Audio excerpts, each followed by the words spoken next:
my picks for UFC Fight Night. Hernandez versus Rodrigues. I'm not doing the prelims because it's literally filled with nobodies or nobody that I don't know. Sorry if I called you like favorite fighter or nobody, but then again, if your favorite fighter's on the prelims, I don't know who you're choosing.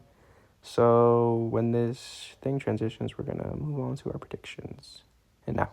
So this is Anthony Nguyen. I think he's a former football player. I think I just saw him on the Contender Series. I think my memory's shady right now. He's a -1,000 favorite, plus 650 against the guy who doesn't have his photo on the freaking website. So once again, even if they're making their debuts, I feel like they should have their photo. Moving on to the stats.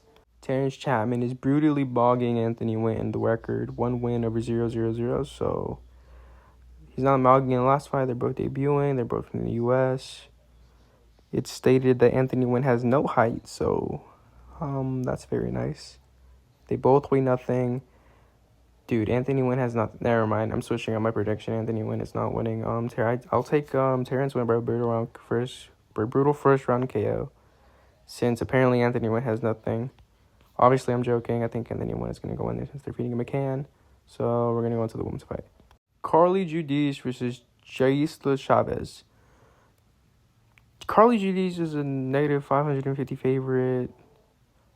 Chesley Chavez is a plus 400 underdog. Which, honestly, I don't even know if I agree with. This girl is from the United States. She looks like a typical high schooler for some reason. It kind of scares me the way she's mean-mugging me even through the photo.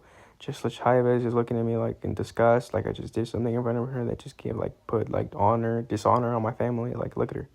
She's like, I don't know, something about it. But it's United States versus Brazil, women's flyweight. I honestly have nothing to say about this fight. I can't even LARP that I've seen a Carly Judice or Jocelyn Chavez fight. I just haven't, it's just on the card. So let's get to these stats. Amazing.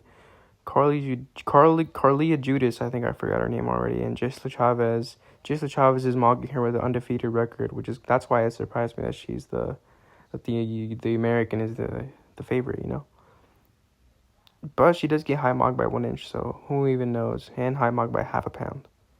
But the reach is the same. Actually, leg reach is higher for the Brazilian. Dude, why do Brazilians have such long legs? We've seen that with Carlos Prates. Okay, we've seen that with Carlos Prates, but then again, Carlos Prates is like a phenom, so... Why? Brazilians, man. Marco Medeiros versus Mason Jones. Marco Medeiros is a plus 230 underdog, while Mason Jones is a -280. I'm gonna be honest, I haven't seen any of these guys fight. You must be sounding so stupid right now.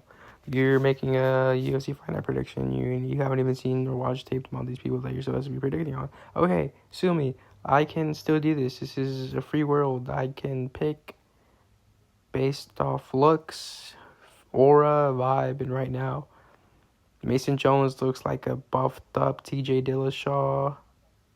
And the only resemblance that Marco Medeiros has to me is that he basically shares the last name with Yancy Medeiros. Wait, Yancy Medeiros, is that his name?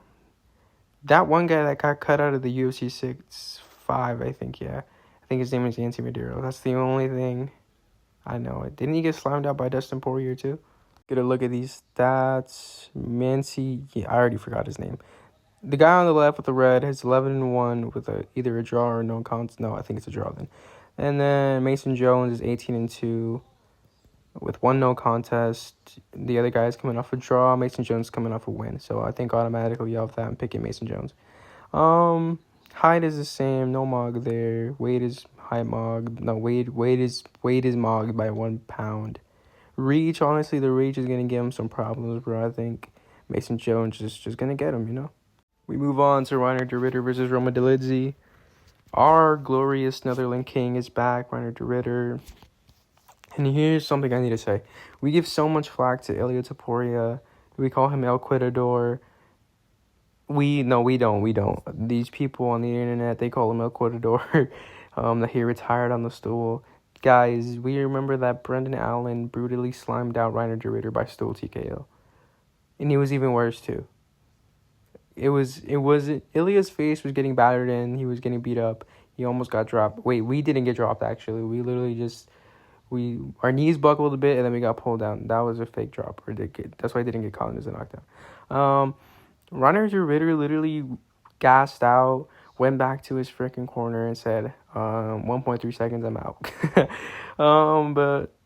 Taking Roman Dolidze by brutal unanimous decision, so we can see the Dolidze versus Vittori trilogy. Like, come on. Wouldn't that be a better matchup than anything else that Ryan DeRitter could do in his career? Come on. But honestly, no. I think Ryan DeRitter is going to come out with his UFC 6 cheese spamming. He's going to knee the body over and over again.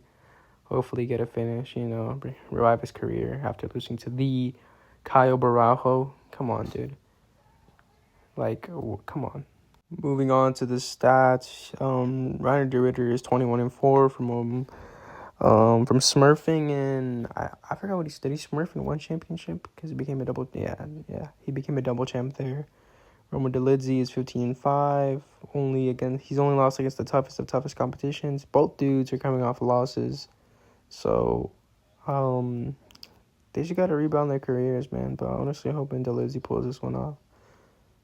Hype Mogs, Ryan DeRitter, Hype Mogs, Roman Dolidze, I guess. Like, that means anything. Weight Mogs him, Reach Mogs him. Okay, never mind. We're picking Ryan DeRitter by Brutal Slime Out. Sergey Spivak versus Vitor Petrino. Plus 125 for Sergey Spivak, negative 150 for Vitor Petrino. I'm going to be so honest, I've never seen a Sergey Spivak fight or a Vitor Petrino fight. I'm not gonna lie to you guys. And I really have no prediction since I haven't seen them fight. This guy's from Moldova. First time I've ever heard of that place. Maybe I haven't seen the world map in forever. Brazil, we all know that place. That's where that one Dubronx guy was born. Hopefully Vitor Petrino gets into the freaking heavyweight rankings, because other than that, I really don't know who he is. He's like a name I can name off my top of my head, I get, if I think about it really hard, but other than that, I don't know about him. We're not even going to talk about the freaking stats. Moving on to what you all clicked on this video for, what you totally all clicked onto this video for, because that's what you're clearly all here for. Anthony Hernandez versus Gregory Rodrigues. I'm not buying into the gimmick that Anthony Hernandez is a middleweight Marab. We've seen what happens when he can't take you down. Maybe Sean Strickland is just one of a kind. That's why he's the champion right now after beating the Khamzat Chimaev. We saw Usman. Sorry, the CIA sent like a fucking EMP and cut off my voice. So we saw Usman almost beat Khamzat, if we all recall correctly. He was gonna, if that was, people love to say, if that was a 5-rounder, man, Usman would have done some bad things to him. So I'm just not believing into the narrative that Anthony Hernandez is the middleweight Marab. He's not just going to keep going and going. We've seen what happens when he gets on the feet. He gets bullied. Gregory Rodrigues, I feel like he's not going to get taken down. And if he does get taken down, then I feel like Anthony Hernandez is going to do anything substantial with it. I don't think he's obviously going to drown him. That's what everybody says, right? Like, dude, this guy drowns people. Like, he takes them into deep waters, man. Like, I just don't see it happening with Gregory Rodrigues. I think he's going to stuff every single takedown that he gives him, and then he's just going to spark him out in the first round, and I'll go, dude. Like, that's what we've seen Gregory Rodrigues. Like, he lost to Jared Cannonier, man. But come on. Jared Cannonier went 5 rounds with the Israel Adesanya, man. Who does that to Izzy? Who takes him to a 5-round decision? Apparently every single person he fights, but come on. Who does that to Izzy? As you can see in the stats, we mog him by wins. Not by losses, though. Those were all flukes. 6 lucky as hell losses, man. Those who know. Last fight of Anthony Hernandez's career is a loss to the Sean Strickland, the champion. I forgot who Gregory Rodrigues won against. I think it was Bruno Ferreira, the Hulk, I think. United States versus Brazil. They love to make this matchup. We high mog him. We don't weight mog him for some reason. That's why Anthony Hernandez is so fucking fat. He can't take a body shot to save his life. 75-inch reach, the same, and then we leg reach mog him.